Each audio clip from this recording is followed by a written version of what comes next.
বড়দিন উদযাপন করতে এসেছি, তো তার জন্য সবাইকে শুভ বড়দিন। Merry Christmas to all of you. আজকে যে বড়দিন আমরা এখানে উদযাপন করতে এসেছি তার মেইন যে উদ্দেশ্য, তার মেইন উদ্দেশ্য এই ডেকোরেশনটা না, কিন্তু তার মেইন উদ্দেশ্য এই যে আমরা এখন আনন্দ করছি, গান করছি, ডান্স করছি, অনেক কিছু, এটা কিন্তু মেইন উদ্দেশ্য না। এই মেইন উদ্দেশ্য এই তারাটা না, এই মেইন উদ্দেশ্য এই গাছটা না, এই মেইন উদ্দেশ্য এই ডেকোরেশনটা না, কিন্তু এই পুরো জিনিসটার মেইন উদ্দেশ্য হচ্ছে প্রভু যীশু খ্রিস্টর জন্ম। যদি বড়দিনের মধ্যে শুধু সান্টা ক্লজ থাকে, শুধু ক্রিসমাস ট্রি থাকে, শুধু তারা থাকে, শুধু ডেকোরেশন থাকে, শুধু আনন্দ ফুর্তি, খাওয়া দাওয়া, ড্রেস, এটাই যদি থাকে, আর যীশু খ্রিস্টই যদি না থাকে, তাহলে এই বড়দিনটা কোনো বড়দিনেই না, এটা একটা সাধারণ একটা দিন হয়ে যায়। তো প্রভু যীশু খ্রিস্ট আজ থেকে 2024 বছর আগে পৃথিবীতে এসেছিলেন। কেন এসেছিলেন সেটা আমরা দেখব, আরো ভালোভাবে একটু পরে আমরা দেখব। কিন্তু এর আগে যে জিনিসটা আপনাদেরকে বলতে চাই, যে প্রশ্নটা হচ্ছে, আমি পার্সোনালি যীশু খ্রিস্টকে কেন বিশ্বাস করি? কেন? কারণ আমার বাবা বিশ্বাস করে, এই জন্য আমি বিশ্বাস করি অন্ধের মতো। আমার দাদু যিশুতে বিশ্বাস করে, আমার বাবা যিশুতে বিশ্বাস করে, তার জন্য আমিও কোনো জিজ্ঞাসাবাদ না করে, কোনো অ্যানালাইসিস না করে, কোনো গবেষণা না করে, কোনো প্রশ্ন না করে অন্ধের মতো বিশ্বাস করা শুরু করে দিলাম। আমাকে দেখতে কি এতই মূর্খ মনে হচ্ছে? না, আমি যিশুতে বিশ্বাস করি কারণ আমি নিজে কিছু জিনিস ভেবেছি, কিছু জিনিস বিচার করেছি, কিছু অ্যানালাইসিস করেছি, কিছু গবেষণা করেছি, করে আমি বুঝতে পেরেছি যে হ্যাঁ, আমি যীশু খ্রিস্টের উপর আমার বিশ্বাস করতে হবে। আমি আপনাদেরকে 4টে পয়েন্ট বলবো। এই পয়েন্টগুলির উপর ভিত্তি করে আমি বিচার করেছি যে আমি কি কার উপর বিশ্বাস করব। যে কোনো একজন মানুষ আপনার সামনে আসলো, এসে যদি বলে হ্যাঁ আমি ঈশ্বর, আপনি কি বিশ্বাস করবেন? একজন মানুষ এসে বললো না না উনি হচ্ছেন ঈশ্বর, আরেকজন বললো এই যে ঈশ্বর, আরেকজন বললো এখানে তুমি, এই মানুষটা হচ্ছে ঈশ্বরের দাস, এই মানুষটা হচ্ছে ঈশ্বরের দূত, এই মানুষটা ঈশ্বরের কথা বলবে, আমি কি এমনি বিশ্বাস করে নেব? আমার কাছে 4টে প্রমাণ চাই। এই 4টে জিনিস যদি একজন মানুষের মধ্যে না থাকে, আমি ব্যক্তিগতভাবে তাকে ঈশ্বর মানতে রাজি না। আপনি মানতে পারেন। আপনারা যেই 4টে পয়েন্ট আমি আপনাদেরকে বলছি, এই 4টে পয়েন্টের মধ্যে একটা ব্যক্তির মধ্যে ধরুন না একটাও নাই, তারপরেও যদি আপনি তাকে ঈশ্বর মানতে চান, বা ঈশ্বরের দাস বা ঈশ্বরের দূত মানতে চান, এটা আপনাদের ব্যাপার, আপনি মানতে পারেন। কিন্তু আমি পার্সোনালি, আমি এই 4টা গুণ একজন মানুষের মধ্যে থাকতে হবে, তখনই তাকে আমি অনুসরণ করব, তখনই তার প্রতি আমি বিশ্বাস রাখবো, তখনই তাকে আমি ঈশ্বর বা ঈশ্বরের দাস হিসাবে গ্রহণ করব। প্রথম জিনিস, একটা মোবাইল যখন আমরা দেখি, এই মোবাইলটা নিশ্চয় কোনো ইঞ্জিনিয়ার বানিয়েছে। কেউ যদি বলে যে হাজার হাজার বিলিয়নস অফ ইয়ার্স আগে এটা একটা ধুলো, একটা বালি ছিল, বালির টুকরো ছিল, সেটা আস্তে আস্তে করতে করতে করতে করতে এখন মোবাইল হয়ে গেছে, আপনি বিশ্বাস করবেন? নিশ্চয় করবেন না। আপনি বুঝবেন যে এটা কোনো না কোনো একটা ইঞ্জিনিয়ার এটাকে বানিয়েছে। তো এখন প্রশ্ন হচ্ছে, এই মোবাইলটাকে কিভাবে চালনা করতে হয়, কিভাবে অন করতে হয়, কিভাবে অফ করতে হয়, কিভাবে ফটো নিতে হয়, কিভাবে কি করতে হয়, কেউ জানুক না জানুক, ধরুন আমি ব্যবহার করছি, আমিও জানি না, কিন্তু যেই ইঞ্জিনিয়ার সেটা বানিয়েছে সে কিন্তু জানবে কিভাবে এই মোবাইলটা চালনা করতে হয়। সেইভাবে এই প্রকৃতি ঈশ্বর বানিয়েছেন, এই বাতাস ঈশ্বর বানিয়েছেন, এই জল ঈশ্বর বানিয়েছেন, এই ঢেউ ঈশ্বর বানিয়েছেন, এই সব কিছু ঈশ্বর বানিয়েছেন। আর যদি কেউ বলে যে আমি ঈশ্বর, সে এইগুলিকে নিয়ন্ত্রণ করতে পারতে লাগবে। সে যদি বলে না আমি পারি না জলকে কন্ট্রোল করতে, আমি পারি না বাতাসকে কন্ট্রোল করতে, আমি পারি না ঢেউকে কন্ট্রোল করতে, তাহলে আমি তাকে ঈশ্বর কেন মানবো? সে তো আপনারা আমার মতো সাধারণ মানুষ। ভালো শিক্ষা দিলেই কি ঈশ্বর হয়ে যায়? তার মধ্যে সেই ক্ষমতা থাকতে হবে, কারণ সে এগুলি সৃষ্টি করেছে। আর যদি প্রশ্ন করেন যিশুর মধ্যে কি সেটা আছে, আমি হিসাব করে দেখলাম হ্যাঁ, যিশুর মধ্যে সেটা আছে। কেন? কারণ যিশু ঝড়কে জাস্ট মুখে বলে থামিয়েছিলেন। আপনি পারবেন? আমি পারবো? যিশু সমুদ্রের ঢেউকে জাস্ট মুখে বলেছে এই তুমি শান্ত হও, আর সেটা শান্ত হয়ে গেছে। আপনি পারবেন? আমি পারবো? নিশ্চয় পারবো না। যিশু জলের উপর হেঁটেছেন, আপনি হাঁটতে পারবেন? আমি পারবো না। যিশু জলের উপর হেঁটেছে, যিশু জলকে দ্রাক্ষারসে পরিণত করেছেন। তার মানে এখানে আমরা যেই জিনিসটা দেখতে পাই সেটা হচ্ছে যিশু প্রকৃতির উপর কন্ট্রোল করেছেন, প্রকৃতিকে নিয়ন্ত্রণ করেছেন। সেকেন্ড টেস্ট যেটা, সেটা হচ্ছে এই মোবাইলটা যদি নষ্ট হয়ে যায়, তখন যদি সে ইঞ্জিনিয়ার হয়ে থাকে, সে নিশ্চয়ই সেই মোবাইলটাকে ঠিক করতে পারতে লাগে। আপনি হয়তো পারবেন না, আমি হয়তো পারছি না, কোনো মেকার হয়তো পারছে না, কিন্তু যদি সে ইঞ্জিনিয়ার এটাকে বানিয়ে থাকে, সে 100% এটাকে ঠিক করতে পারতে লাগে। তার জন্য, তার মানে সেম ভাবে এই মানব দেহটা ঈশ্বর বানিয়েছে।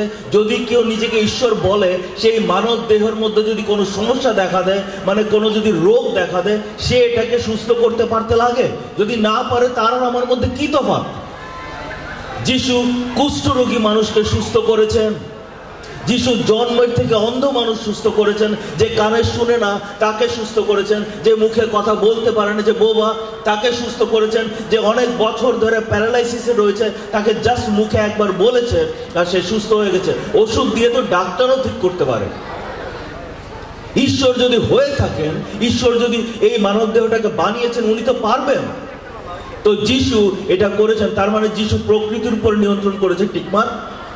যিশু রোগের উপর নিয়ন্ত্রণ করেছে, টিকমার্ক। থার্ড টেস্টটা হচ্ছে, এই মোবাইলটা যদি টোটালি বন্ধ হয়ে যায়, এটা কোনোভাবেই কাজ করছে না, সুইচ অন হচ্ছে না, অফ হচ্ছে না, কিছুই হচ্ছে না, সেই ইঞ্জিনিয়ারের কাছে নিয়ে গেলে নিশ্চয় সে ঠিক করতে পারতে লাগে। সে যদি বলে, ভাই আমি তো মোবাইলটা নষ্ট হয়ে গেছে, এখন তো এটাকে কিছু করা যায় না, আমি বলবো, তুমি ভাই আসলে বানিয়েছো না এমনি মিথ্যা কথা বলছো? যে ইঞ্জিনিয়ার সে নিশ্চয় পারবে। সেইভাবে এই মানব দেহ যদি টোটালি কাজ করা বন্ধ করে দেয়, মানুষ যদি মারা যায়, কেউ যদি ঈশ্বর হয়ে থাকে, সে তাকে ফট করে জীবিত করতে পারতে লাগে। কিন্তু না, এটা তো জীবন মৃত্যুর যে চক্র, এই চক্রের মধ্যে যে আছে তাকে তো আমি কিছু করতে পারবো না, এইসব ডায়লগ দিলে চলবে না। যদি তুমি সত্যিকারে ঈশ্বর হয়ে থাকো, তুমি একটা মৃত ব্যক্তিকে জীবিত করে দেখাও। যিশু করেছে কিনা? হ্যাঁ করেছে। লাসার বলে একজন ব্যক্তি ছিল, যে 4 দিন হয়ে গেছে, মারা গেছে, ডেড বডি পচে গেছে। যিশু তাকে জাস্ট বলেছে, এই লাসার বেরিয়ে আসো, আর লাসার ফট করে হেঁটে বেরিয়ে এসছে। কোনোদিনও দেখেছেন, কোনোদিনও শুনেছেন যে মৃত ব্যক্তি জীবিত হয়েছে? আপনি পারবেন, আমি পারবো না। যিশু করেছেন। শুধু তা নয়, যিশু নিজে মারা গেছেন, তারপরে 3 দিন পরে সে নিজেকে নিজে আবার জীবিত করেছেন। মানব ইতিহাসে আজ পর্যন্ত আমি কাউকে শুনিনি যে মারা গেছেন, মারা যাওয়ার পরে নিজেকে নিজে জীবিত করেছেন। একমাত্র প্রভু যিশুকে আমি দেখেছি।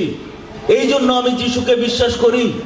যিশু প্রকৃতির উপর নিয়ন্ত্রণ করেছে, রোগের উপর নিয়ন্ত্রণ করেছে, মৃত্যুর উপর নিয়ন্ত্রণ করেছে। এখন লাস্ট টেস্ট, কেউ যদি নিজেকে ঈশ্বর বলে, সে পবিত্র হতে হবে।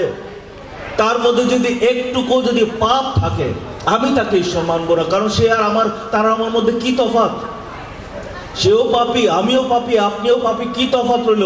সে প্রকৃতির উপরে নিয়ন্ত্রণ করতে পারে, তাতে কি হবে? সে রোগের উপর নিয়ন্ত্রণ করতে পারে, তাতে কি হবে? সে মৃত্যুর উপর নিয়ন্ত্রণ করতে পারে, তাতে কি হবে? আমার কি আসে যায়? সে পবিত্র কিনা, যদি সে পবিত্র হয়, তাহলে তার ঈশ্বরের সাথে সম্পর্ক ঠিক আছে, আমি বুঝতে পারবো। সে যদি আমাকে বলে, তখন মানবো। ধরুন না, এক মদপি যদি এসে আপনাকে বলে, ব্রাদার মেরি ক্রিসমাস, মদ খাবেন না, মদ খাওয়া ইজ ব্যাড, আপনি তাকে কি বলবেন? ভাই নিজে আগে খাওয়া বন্ধ করো, তারপর আমাকে বলবে। সেইভাবে কেউ যদি বলে সে ঈশ্বরের কথা বলতে এসছে, সে নিজেই পাপ করেছে, তাকে আমি কেন বিশ্বাস করব? কেন মানব? যিশু কি পাপ করেছে কিনা? যিশুর ব্যাপারে একটা যোহন লিখিত সুসমাচার বাইবেলে 8 অধ্যায় 46 পদে বলছে, যিশু একটা জায়গায় গেছে যেটাকে বলে নাজারেথ, যেখানে সে ছোট থেকে বড় হয়েছে। সেখানে গিয়ে যিশু জিজ্ঞেস করেছে, তোমাদের মধ্যে একজনও আছে যে প্রমাণ করতে পারবে যে আমি কোনোদিনও পাপ করেছি? একজনও একটা কথা বলতে পারেনি। তখন যিশু জিজ্ঞেস করলো, আমি যদি সত্যি বলছি, তোমরা কেন আমার প্রতি বিশ্বাস করো না? যিশুর এই কনফিডেন্স দেখুন। আপনি যেই জায়গাতে ছোট থেকে বড় হয়েছেন, সেখানে দাঁড়িয়ে কি আপনি বলতে পারবেন আমি কোনোদিনও পাপ করেছি কিনা? কেউ বলতে পারবে কিনা?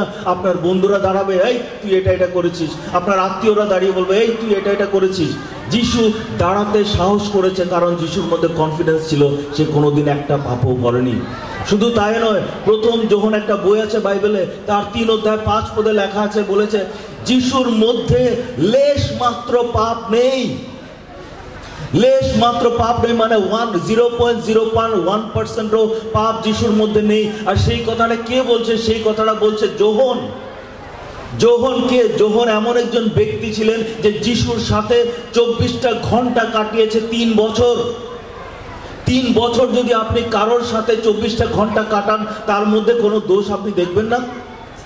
হয়তো একদিন সে ফট করে রাগ করে নিয়েছে, হয়তো সে একটু তার চরিত্রের মধ্যে আমি লোভ দেখতে পেরেছি, তার চরিত্রের মধ্যে আমি স্বার্থপরতা দেখতে পেরেছি, হয়তো সে কোনো একটা মেয়ে তার সামনে দিয়ে গেছে, সে ঘুরে হ্যাঁ হ্যাঁ করে তাকিয়েছে, এগুলি কিছু না কিছু তো দেখেছি। তো যোহন 24 ঘন্টা যিশুর সাথে ছিল, 3 বছর। সেই যোহন বলছে আমি যিশুর মধ্যে লেশ মাত্র পাপ দেখিনি। আর সেটা শুধু সে বলেনি, সে এই কথাগুলির জন্য, যিশুর ব্যাপারে প্রচার করার জন্য সে মৃত্যুতে যাওয়ার জন্য প্রস্তুত ছিল।